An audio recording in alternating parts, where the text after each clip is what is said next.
Good morning, everyone. I'm sorry I cannot be with you today because I will be having my orientation and my oath taking with DSWD. But nonetheless, I took it upon myself to make a recording of what I am supposed to discuss on your webinar. So before I begin, I would like to thank Dean Ma'am Alice Tuliao, the internship coordinator, Ma'am Marianne Bartolome, uh, the accountancy program chair, Sir Jerome Marquez, for inviting me to do this talk.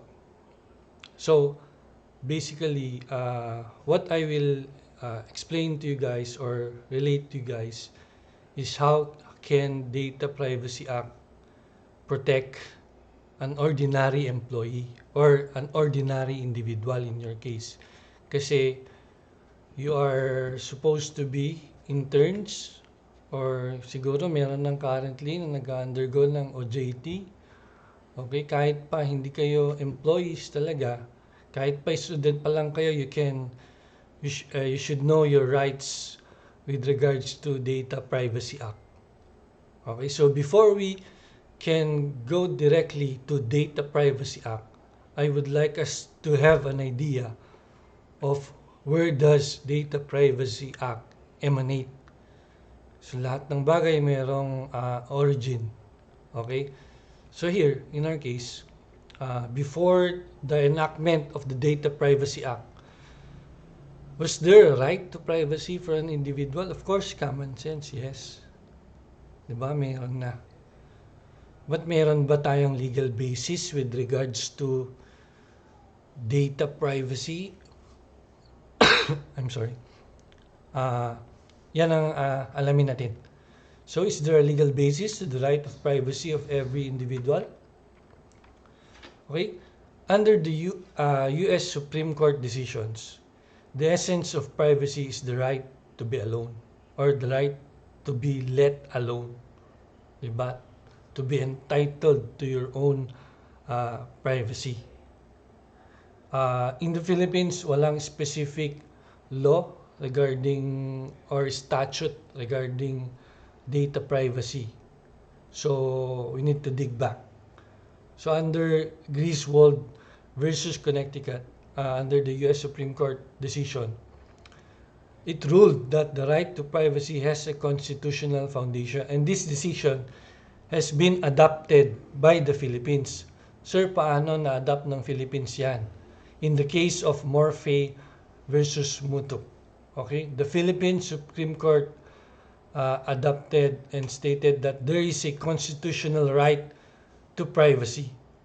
Paano yung facts sa Griswold versus Connecticut? Ito, Griswold invalidated a Connecticut statute which made the use of contraceptives a criminal offense. So, meron daw law na inenact ang Connecticut making use of contraceptives a criminal offense. Now, Griswold questioned that law, okay, based on unconstitutional invasion of the right of privacy of married person. So, dun pa lang, meron na siyang sinabi na meron daw right to privacy. Then the court said, rightfully stressed a relationship lying within the zone of privacy created by several fundamental constitutional guarantees. It has wider implications though the constitutional right to privacy has come into its own. So there was really no specific statute from where right to privacy came. Okay, but there is right to privacy just like human rights. Human rights is innate. Hindi kailangan manggaling sa kahit anong batas, kahit pa sa konstitusyon. Di ba makikita mo sa 1987 Philippine Constitution, there's what you call Bill of Rights. Di ba merong Bill of Rights doon. Pero kung matatandaan nyo, under the history of the Philippines, there was a time wherein there was no controlling constitution. Okay, from the time na paalis si Marcos at time na umupo si Cory, merong interim doon na merong period doon na walang konstitusyon. But the Supreme Court ruled that during those times na walang constitution, walang Bill of Rights, meron pa rin tayong human rights, which is innate in our nature as humans. So ganun din yung, and one of those rights is what you call the right to privacy, the right to be let alone. You don't need a law, you don't need a constitutional law to say that you have the right to privacy. Because you are a human being, you have those rights. That is innate within you. Ngayon, yung Griswold versus Connecticut, yun yung law na invalidate because it invaded right to privacy. Ano naman yung Morphy versus Mutok? Yung Morphy versus Mutok naman, ang kinwestiyon dito is yung Anti-Graft and Corrupt Practices Act. Anong provision dun? Yung provision regarding SALN. Alam ko, narinig nyo na to kasi init na issue ito lately. Statements of assets and liabilities including a statement of the amounts and sources of his income, the amounts of his personal and family expenses, and the amount of income taxes paid for the next preceding calendar. If you are a government employee, okay, sabi dito, every public officer, every government employee, within 30 days after its approval or after his assumption of office, and within the month of January of every other year thereafter, kailangan daw siyang magpasa ng SALN niya. Okay, sa head of office niya. To declare his assets, liabilities, and net worth. Ngayon, kinwestiyon yan. Ang sabi daw, it is an unlawful invasion of privacy. Why? Because you are looking around the assets of a person, di ba? Private person. Okay, yun daw yung ground nila. Unlawful invasion of privacy. Sabi ng RTC, where they filed it, okay, tama ka, unlawful invasion of privacy yan. Therefore, the RTC declared it void and unconstitutional. But, tumaas sa Supreme Court held, even with due recognition of such a view, it cannot be said that the challenged statutory provision calls for disclosure of information which infringes on the right of a person to privacy. It cannot be denied that the rational relationship such a requirement possesses with the objective of a valid statute goes very far in precluding assent to an objection of such character. This is not to say that a public officer, by virtue of a position he holds, is bereft of constitutional protection. It is only to emphasize that in subjecting him to such a further compulsory revelation of his assets and liabilities, including the statement of the amounts and sources of income, the amounts of personal and family expenses, and the amount of income taxes paid for the next preceding calendar year, there is no unconstitutional intrusion into what otherwise would be a private sphere. In other words, or in simple words, you are a public officer in the first place. Hindi ibig sabihin na wala ka ng right to your own privacy, but being a public officer has its own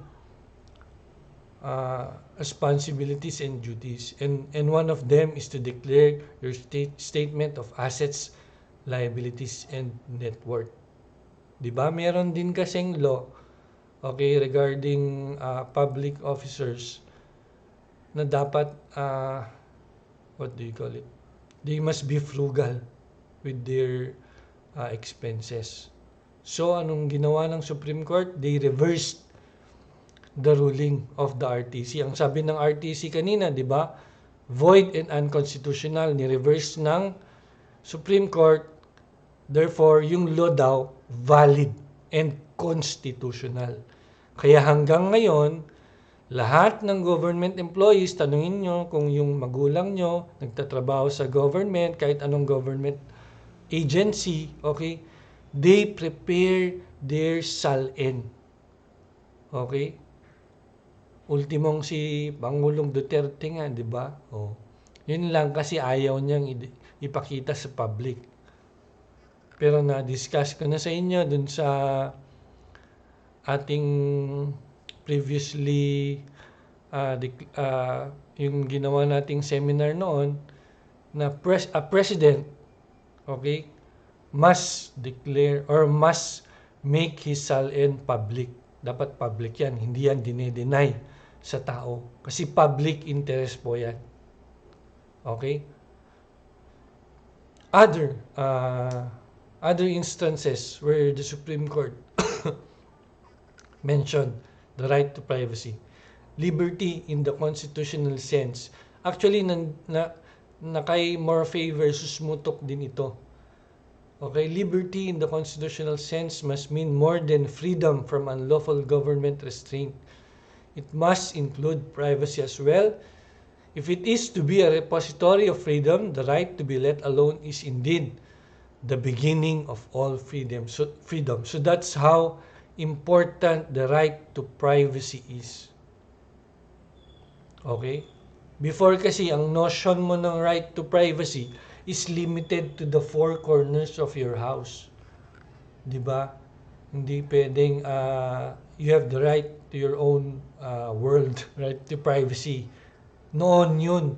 Ngayon kasi, with the dynamics of technology and the fact that data is moved faster than money right now, di ba? It becomes so important and so relevant to talk about data privacy.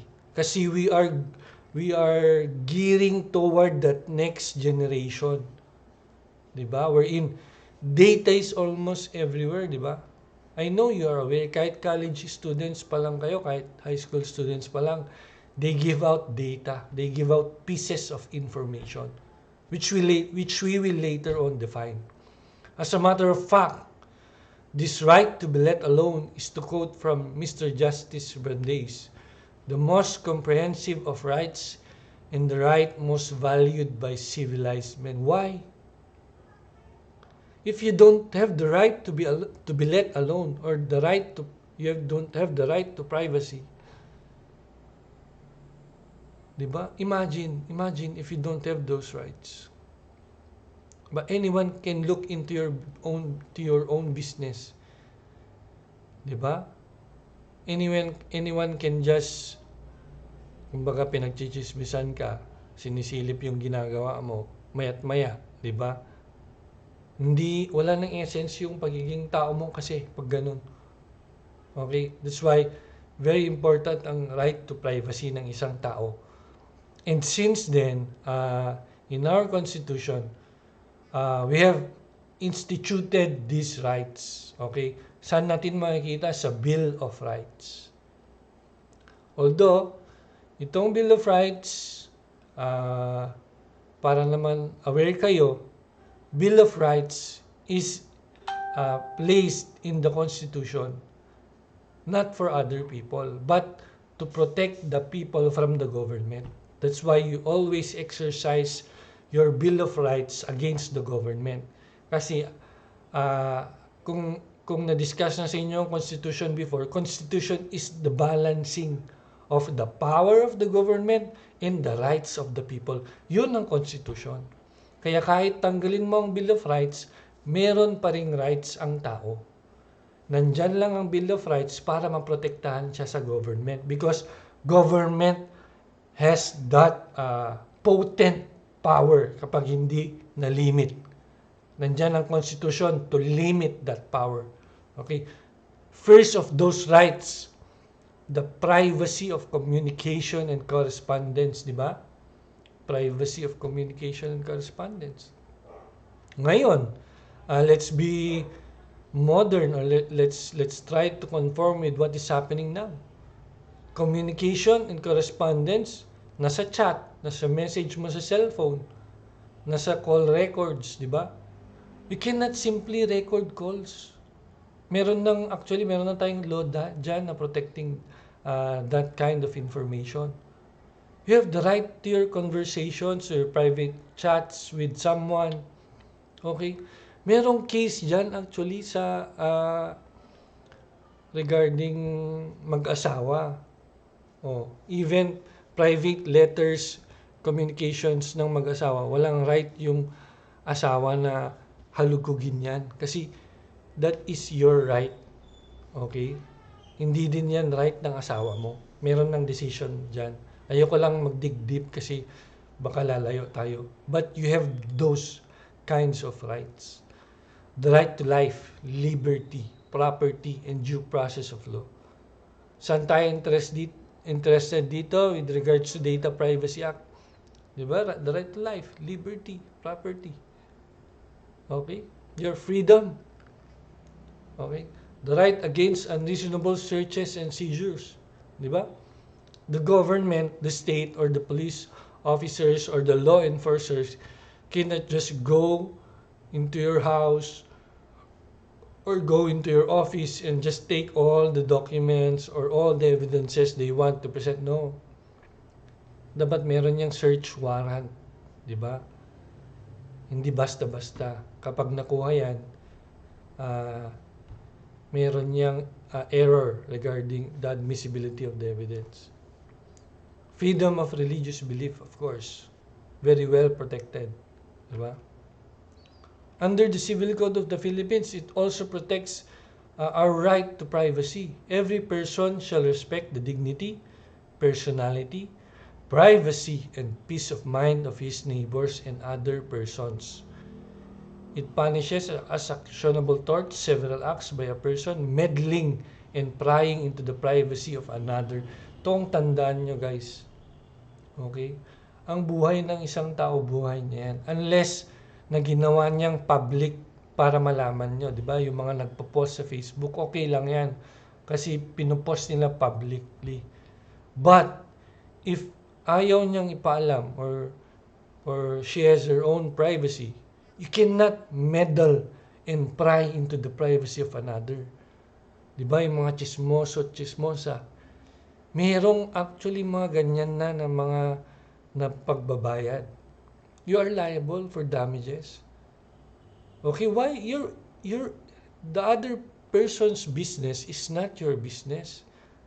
The right to be let alone nga, di ba? What is your interest with another person's affairs or matters in life? Kahit pa sabihin mong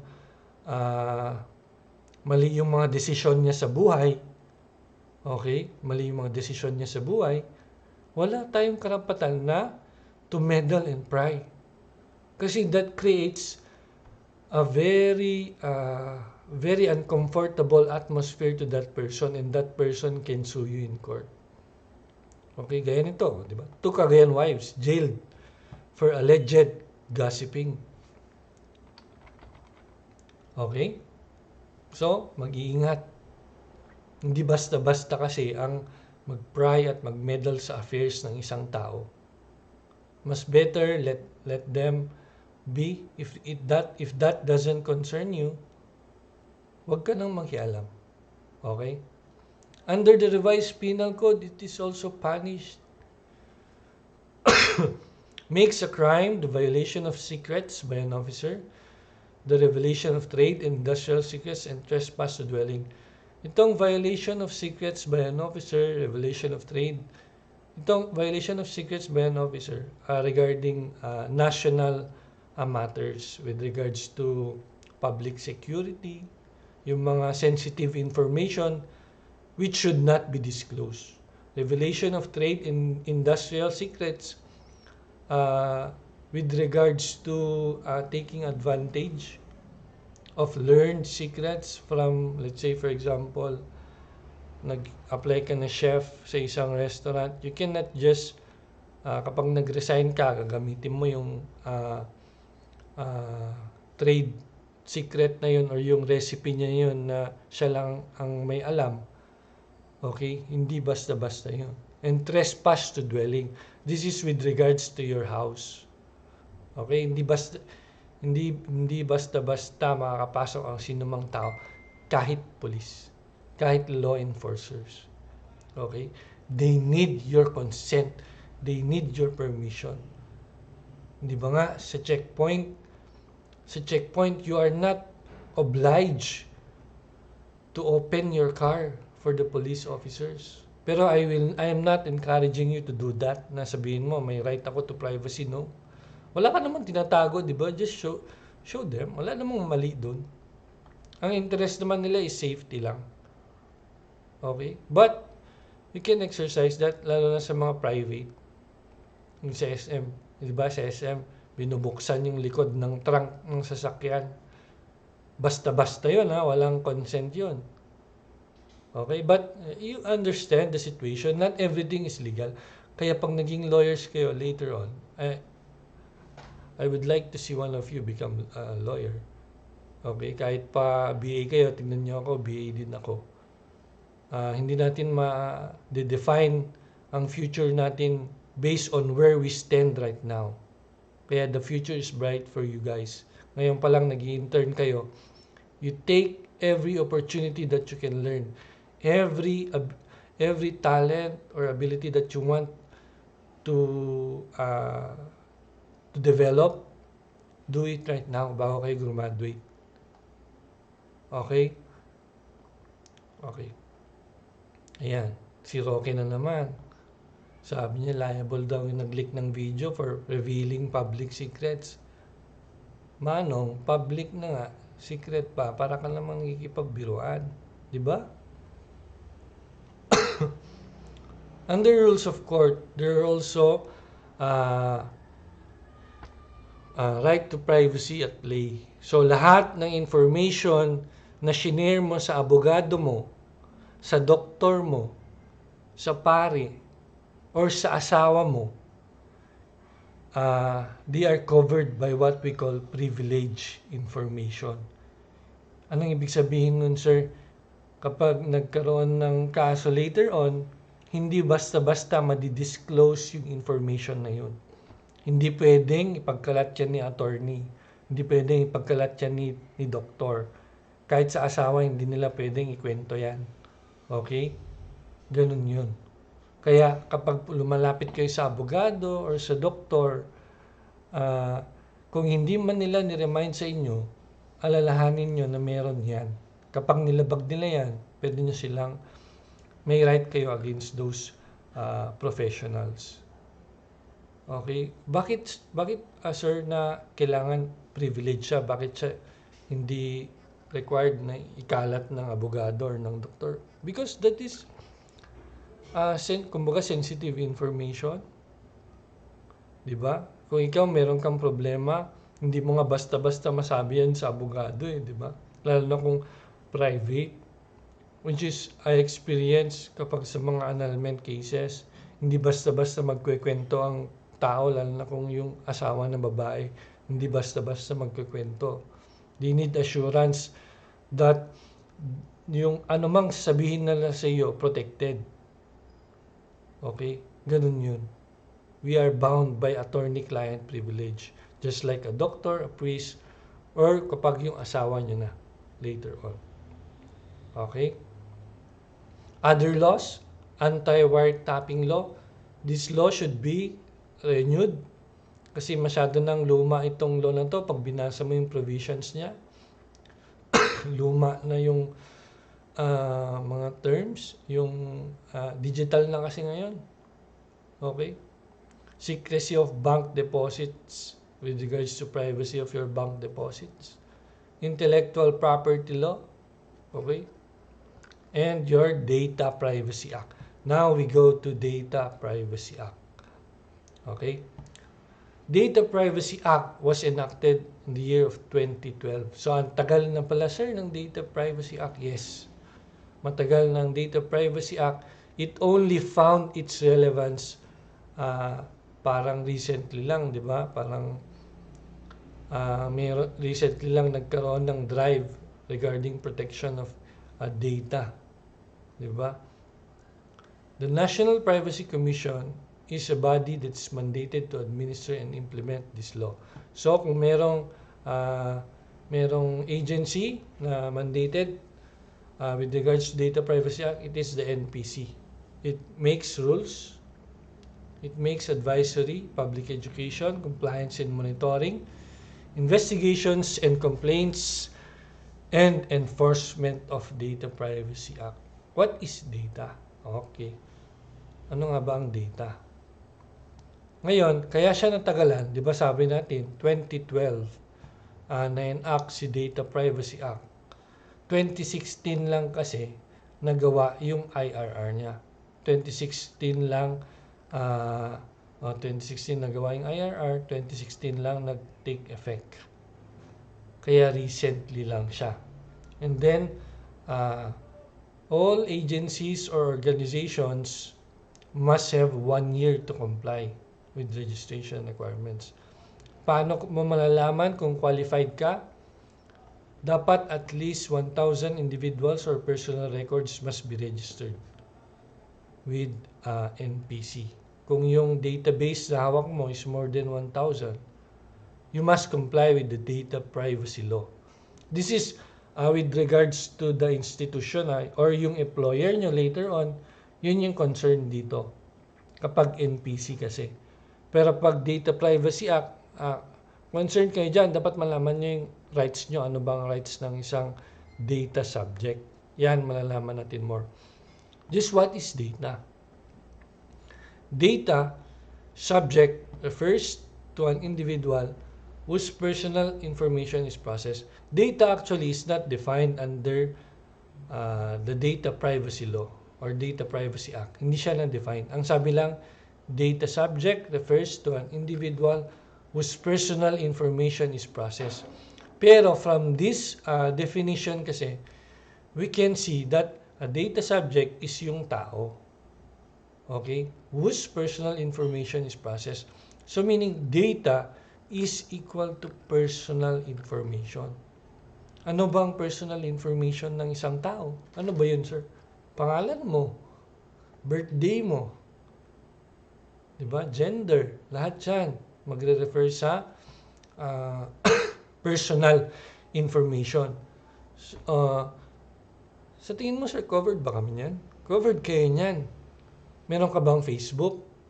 Meron ka bang Google? Kung meron, covered ka niyan. Nag-enroll ka ba sa St. Louis? Matandaan mo ba yung finilapan mo na form nung nag-enroll ka sa USL? You actually gave your personal information. Okay, kahit hindi kayo empleyado, kahit intern pa lang kayo, basta pag nagbigay kayo ng information, yan yung data na sinasabi. Okay, yan.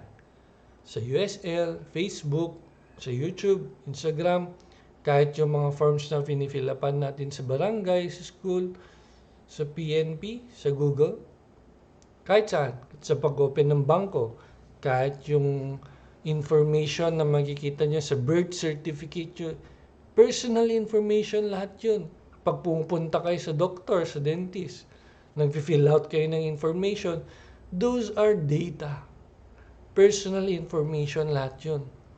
Bakit? Kasi yung information na yun, it will define you. Diba? Wala namang ibang tao na tinutukoy yung personal information na yun, kundi ikaw. Kaya dapat concerned ka, dapat aware ka kapag nagbibigay ka ng data mo. Kasi pwedeng magamit yan laban sa'yo, pwede pang makasira yan sa'yo. Okay? So you see the speed of information. Sabi ko nga, iba na ang panahon ngayon, di ba? Digitalized na. We're in an era of wherein data or the speed of data or information is parang sobrang ang bilis ng turnover ng data, 'di ba? Meron diyan yung mga nagde-link ang Facebook sa YouTube, 'di ba? Link sa Google, nagtatransfer ng data, concern kayo dyan kasi covered yan ng Data Privacy Act. Now with these data, di ba, kapag naggawa kayo ng Twitter, Facebook, ang daming data na nagfo-flow sa internet. That's why you should be concerned. Bakit? Kasi itong mga sites na ito, meron sila, di ba, kapag naggagawa kayo ng account nyo dun sa baba, yes, I have read the terms and conditions, yes, I consent. Kaya naman, check lang. Meron pala dun, inaalaw mo sila na i-transfer yung data mo. Inaalaw mo sila na gamitin yung data mo, which you should read.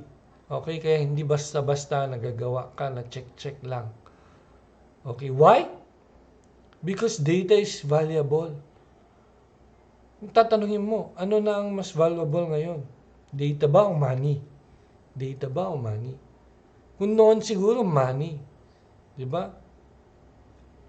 Pero now, data is becoming more and more valuable. Why? Sabi ni Deputy Privacy Commissioner Don Di Mapa, data is more valuable than money. If someone takes your money, that's all they have, your money. If you let someone take your data, they may eventually take your money too. So, hindi lang yung data ang nakuha, pati yung money. Why?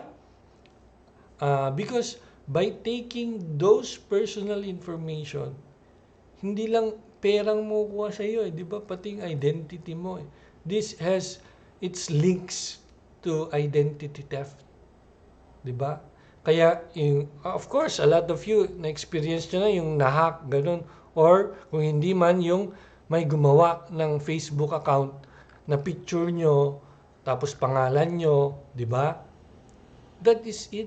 Kasi nakadeclare yan. If you try to look at my Facebook, wala kayong makita na data. Dun sa kung saan ako nagtatrabaho, ganun, naka-hide lahat yun. Why? Because of, I want to secure my privacy. Lalo na yung line of work. Okay, I cannot tell to Google or to Facebook that I was at Robinson, I was at SM, nag-check-in ako sa ganito, ganyan. Why? Because of privacy. Diba? Nakikita ko, ang dami pa rin ganun, gumagawa ng ganun. Kasi, kung meron may galit sa'yo, they can trace you, they can track you. Okay, tapos, nakalagay ba dun saan ka nag-work? Akala mo, kinaganda yon ng Facebook mo. But you're actually letting that person know where he can find you. Diba? Nakalagay dun saan ka nakatira. Taga saan ka, from Trigaraw, living in ganito. Okay? You're giving them information which could endanger not only your money, but your life. Kaya data is becoming more and more valuable. To add dun sa sinabi niya kanina, may sinabi pa siya, in today's environment, but this is directed to institutions or yung mga employers nyo, gaya ng USL, ganun, where competitors can copy your products, pirate your employees, and mirror your algorithms. Data is the only sustainable competitive advantage. So data is an asset. Okay? That's why you need to protect your data. Diba? Okay. What are the key roles? Sino ba yung mga tao sa Data Privacy Act? Meron tayong una, data subject. Sino yung data subject? This is an individual whose sensitive, personal, or privileged information is processed. Ang ibig sabihin nito, data subject is tayo. Yung nagbibigay ng information. Yung nagfi-fill out ng form, kapag gagawa ng Facebook, yung nagtatype ng data, tayo yung data subject. Tayo po yun. With regards to personal information controller, personal information processor, or data protection officer, lahat po yan is with the institution. Kung gagamitin natin yung example, kumbaga lahat yan sa USL. Okay, meron silang personal information controller, personal information processor, merong data protection officer. Okay, na dapat mag-comply sila dun sa IRR ng Data Privacy Act. And then, of course, yung sabi ko kanina, we have the NPC, which is mandated to enforce the Data Privacy Act. So, meron tayong tatlong persons involved. But for this topic, we're going to focus more on you, the data subject. Okay, hindi na natin pag-aralan yung obligations ng institusyon kasi iba naman na yun. Sa akin lang, how can you use this knowledge kapag nag-intern na kayo? Okay? Or later in life. Okay? So yun. So tatlong tao sa Data Privacy Act. Now, let's go to rights. What are the rights of the data subject? Ano ba yung right mo, ikaw, na nagbigay ng data? The right to be informed. Ano yun, sir? To be informed kung saan gagamitin ang data na kinukuha sa iyo. Kapag nag-enroll ka, of course, for enrollment purposes, di ba? Or kung ano man yung nakasabi doon, di ba? Kung gagawa ka ng bank account, merong nakasabi doon kung para saan yung data mo. You have to be informed, hindi basta-basta kukunin. Di ba? Kaya meron yung mga, minsan may tatawag, nagtatanong ng pangalan mo, ganyan-ganyan. Don't give your name, don't give your address, your number. You're giving personal information. Merong mga text ako na receive ng mga ganun. Di ba? Na mananalo ka daw ng jackpot or ng prize ng money kapag nagbigay ka ng ganito, di ba? The right to object, meaning, pwede mong hindi ibigay yung data mo. Of course, kung ayaw mong ibigay sa USL, hindi ka mag-enroll sa USL, ganun lang naman yun. Di ba? Kung ayaw mong ibigay yung data mo sa BDO, hindi ka gagawa ng account mo sa BDO. They need your data kasi to process those information to create your account. Okay? Pero kung ayaw mo, okay lang. The right to access, you can look at your own data. You can update your data, di ba? Kung kinasal na kayo, you can change from single to married, di ba? You can always access. The right to data portability. You can always, in relation to right to access. Okay? Right to correct. If merong nagkamaling information, you can change. The right to erase or blocking, kung ayaw mo nang mag-stay yung data mo with that institution or that company, you have those rights. Okay, pag naging employee ka at ayaw mo na meron ka pang connection doon, you can request. You can of course file a complaint if merong nalabag sa rights mo. And with that, filing a complaint, you can ask for damages. Damages meaning money in lieu of the damages na experience mo as a data subject. And then, transmissibility of rights. Ito yung mga you can transfer, but not all rights can be transferred. Okay?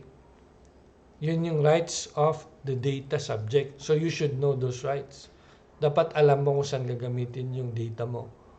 Okay? Pwede kang humindi. Okay? Kung nalaman mo kung para saan, pwede kang humindi. Pwede mong magamit. Pwede mong tignan. Okay? Pwede mong i-correct kung mayroong mali. Pwede mong i-erase or i-block. Okay? Yun yung rights nyo. So, dapat, ngayon pa lang, aware na kayo dyan. So, you can always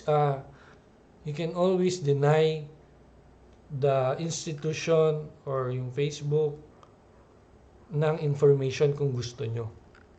Okay? Kaya, gaya ng ginagawa ko, naka-hide talaga yun. Hindi siya naka-show. You can visit my Facebook. Tignan nyo, wala.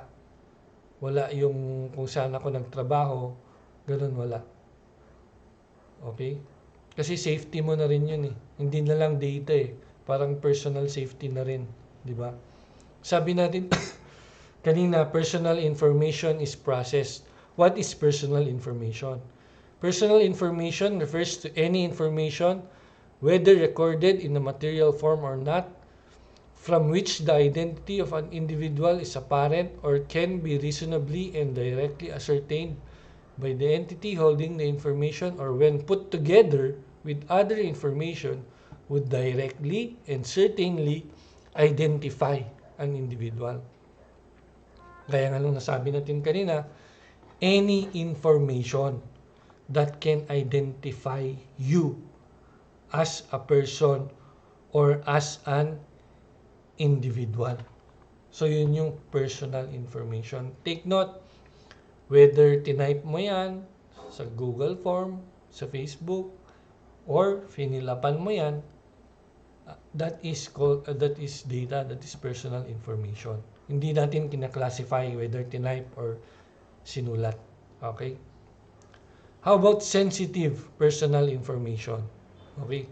This is personal information about an individual's race, ethnic origin, marital status, age, color, religious, philosophical or political affiliations, health, education, genetics, sexual life, any proceeding for any offense committed or alleged to have been committed, the disposal of such proceedings, the sentence of any court in such proceedings, also includes information issued by government agencies peculiar to an individual, which includes but not limited to SSS numbers, previous or current health records, licenses or its denial, suspension or revocation, and tax returns, and specifically established by an executive order or an act of Congress to be kept classified. So those are your sensitive personal information. Okay? So meron tayong meron tayong table dito wherein dun sa first column, makita natin, ito yung mga personal information natin. The name, address, place of work, telephone number, gender, location, IP address, birthday. Yan yung personal information. Ang sensitive personal information, yan, mas madami. Race, ethnic origin, marital status, age, color, religious affiliation, philosophical affiliation, lahat yan. Sensitive personal information. Ang privileged information na discuss ko kanina, based sa rules of court, di ba? Lahat ng inopen mo sa attorney mo, sa doktor mo, sa priest, or lahat ng napag-usapan yung mag-asawa is privileged information. Therefore, hindi pwedeng basta-basta magamit yan sa korte. So, yun yung dapat nyong malaman, guys. Kaya hindi kayo dapat basta-basta nagbibigay ng personal information. Okay? Ito naman, hindi naman isa-isa to na hiningi, di ba? Usually, naka-form yan. Nandyan na lahat, di ba? Name, address, marital status, age, ganun yan. Because kapag pinagsama-sama mo yan, it will identify you. Isa lang yan, isang tao lang yan. Ikaw at ikaw lang yan. Okay? Di ba? Pag nakuha mo yun, ginaya yun. O di ba? Nagpanggap sa internet na ikaw yun. Nanloko lang. Madami natang ganyan yung nangungutang, nanghingi ng pera na ginagamit yung personality or your identity ng isang tao. That is identity theft. Di ba? Mahirap kasing i-prove ang identity theft, especially with our laws. Mahirap mag-build up ng case. Okay? Lalo na yung mga ganun. Paano niya na-install yung information? Let's say, for example, sa Facebook. Siyempre, paano niya hinak and all. So, magulo. Mahirap pa. Sa ngayon. Hopefully, maging maganda later on. Personal data life cycle. So, itong acquisition sa institution kasi ito or sa employer nyo. Okay? But, from the time na binigay mo yan, yung data na yan, i-store nila yan, gagamitin kung ano yung sinabi nila sa'yo na intended use ng data. Okay? Ita-transfer if merong nakalagay doon na nag-consent ka na pwedeng i-transfer. Okay? And i-destroy if hindi na siya gagamitin. What are the key considerations when listing your personal data? Okay? This is for the institution kasi. What personal data do you collect? In what form and through which channels? For what purpose you collect personal data? How is it used? So lahat yan for the firm yan. So yung sa side nyo lang is dapat aware kayo kung saan gagamitin yung personal information na ibibigay nyo. Okay? And kung hanggang kailan sila merong right na gamitin yun. Yun yung mga dapat na tinitingnan nyo kapag nag-check kayo ng mga boxes or kahit sa Facebook, sa Google. Okay? Kasi importante yun. Nakaka-boring nga lang basahin kasi mahaba, but those are important. Okay?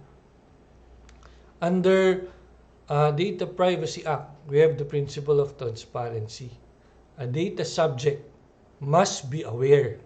Tignan nyo.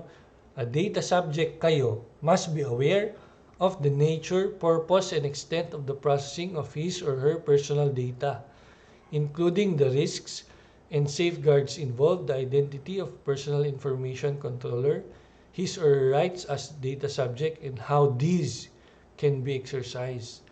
Any information and communication relating to the processing of personal data should be easy to access and understand using clear and plain language. Kaya sinasabi na the consent regime. Kaya once na you tick that check or nag-consent kayo, inallow nyo, okay, meron ng presumption kasi na once that you tick that, you know what you have signed or you know, alam mo na kung ano yung binigay mo, kung para saan yun. Kaya dapat aware kayo. Okay, bago kayo magko-consent. Kasi hindi mo naman pwedeng sabihin na hindi ko binasa. Ba't hindi mo binasa na ipakita naman sa'yo? Bago mo chinek or tinik yung meron namang link na makikita mo yung terms and agreement or conditions, di ba? Makikita mo naman yun. Ba't di mo binasa? Okay? Yun. Example, ito yung sa recent ko lang na finilapan. Ayan. Sa Supreme Court, meron silang ganyan. After mo mabasa yan, i-check mo kung payag ka. Di ba? Sabi niya, the Office of the Bar Confident respects your privacy and will not share your personal data with third parties. Diyan pa lang, meron pa ng security eh. Di ba? The data collected from this form shall be used for the hiring and selection of personnel for the bar examinations and the eventual deployment of accepted applicants. Diyan pa lang, alam mo na kung saan gagamitin. Di ba? Yung use niya, di ba? Informed ka na. Access to your data shall be limited to authorized officials in charge of selection and deployment of personnel. So alam mo na hindi basta-basta magagamit yung data na binigay mo kasi limited siya. The data of accepted applicants may also be kept as reference for subsequent bar operations, but you may send a message via email should you wish to have your personal data deleted. Sabi natin, may right to erasure or blocking. Ito na yun. Diba? Pwede mo daw silang i-text kung ayaw mo nang magamit yung personal data mo. Diba? Very convenient, very easy to understand. They may also be aggregated to guide decisions for subsequent bar operations. The data shall be archived pursuant to relevant laws and issuances. So, dyan pa lang, alam mo na kung para saan yung data. So, either payag ka or hindi. So, maganda yung ginawa dyan ng Supreme Court. Okay? The principle of legitimate purpose. The processing of information shall be compatible with a declared and specified purpose which must not be contrary to law, morals, or public policy. Dito sa data privacy consent ng Supreme Court, ayan nakita dyan kung para saan. Diba? This form shall be used for the hiring and selection of personnel for the bar examinations and the eventual deployment of accepted applicants. So alam mo na kung para saan. For legitimate purpose. Ayan, sa mga may CCTV camera. Your voice and appearance may be recorded while you are visiting the premises today. By entering, you are granting and its partner's permission to use your recorded likeness in all media in perpetuity. Diba? Merong consent. Basta pumasok ka na, alam mo na yun. Pero ito, usually dapat nakapaskil sa pinto. Pero usually ng Pilipino kasi, hindi na sila nagbabasa ng mga ganito, di ba? Guilty. Principle of proportionality. The processing of information shall be adequate, relevant, suitable, necessary, and not excessive in relation to a declared and specified purpose. Personal data shall be processed only if the purpose of the processing could not reasonably be fulfilled by other means. Meaning, dapat adequate at hindi in excess ang paggamit ng data mo.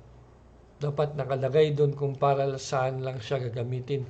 Hindi pwede yung just in case we need it, sa amin muna, or dati na namin itong ginagawa, na ginagamit namin yung data ng mga tao. Hindi pwede yun. This is what we call principle of proportionality. Okay? Ayan. Yung example, although hindi siguro ganito yung finilapan nyo sa USL, pero it gives you the same parang example, di ba? You give your surname, first name, this is data, personal information to mga to. Birth date, age, which is sensitive, personal information, sex, sensitive, civil status, di ba? Sensitive personal information. Your religion, nationality is your sensitive personal information. Address, lahat yan kasi kapag pinagsama-sama mo yan, it will define or describe your identity. Ikaw yan. Diba? Yung totality niyan. Meron pa yan actually. Yan, family background. Siyempre, na-identify na, tatay mo si ganito, nanay mo si ganito, nagtatrabaho sa ganito, ganyan. Okay? Ma-identify ka na. Elementary, dito ka nag-aral, secondary. Okay? Ma-identify yan. Wala naman ng ibang tao na anak ni ganito, ganyan, nag-aral sa ganito, ganyan, di ba? So, you have to be careful with, my point is you have to be careful with giving out your information. If you trust that institution, why not? Gaya ng St. Louis, ng USL, di ba?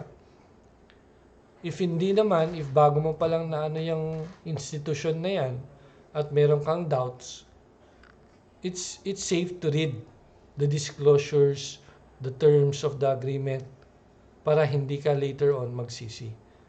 Okay? Kasi yung iba, ginagamit nila yung information not for a legitimate purpose. Okay? Yan. Once you signed over your printed name, that is your consent po. Consent po na yan. Okay?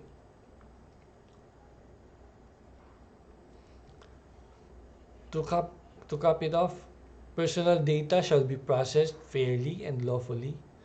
Processed only for specified, lawful, and compatible purpose. Adequate, relevant, and not excessive. Yung sinabi natin kanina, accurate and up-to-date. You can update your information if merong nag-change. Kept for no longer than necessary, di ba? Processed in accordance with the rights of data subject and kept secure. Okay, kaya dapat yung institution din na yan, they should safeguard those informations. Okay? And to leave you, for the institutions, do not collect if you cannot protect. Because kapag nakuha yung data na yan, sabi nga ni Commissioner kanina, yung sabi ko, it is a competitive advantage. They can copy your systems, okay, your routines, pwedeng makopy. And for the data subjects, do not consent without reading or understanding the terms of the agreement or the conditions set forth. Okay? Kasi once you give out your consent or pumayag kayo na gamitin yung information na yan, binigay nyo na yung form, pinirmahan nyo, okay? It is presumed that you've read the terms of the agreement. Therefore, you cannot just deny na hindi ka aware dun because yung mere signature or mere check is already a presumption that you know what you've signed. You know what you've ticked. Okay? So, I hope that this lecture, meron kayong napulot sa ating lecture today. Kahit man lang yung rights nyo na ma-inform bago ah, bago gamitin yung data nyo or bago nyo ibigay, na pwede nyo siyang i-delete anytime kung gusto nyo, na pwede kayong mag-object, di ba? Na pwede nyo makita yung data nyo anytime. Okay? I hope kahit yun lang yung mapulot nyo as interns and future employees, ha? You safeguard your data or your personal information. Okay? Thank you. Thank you. Thank you.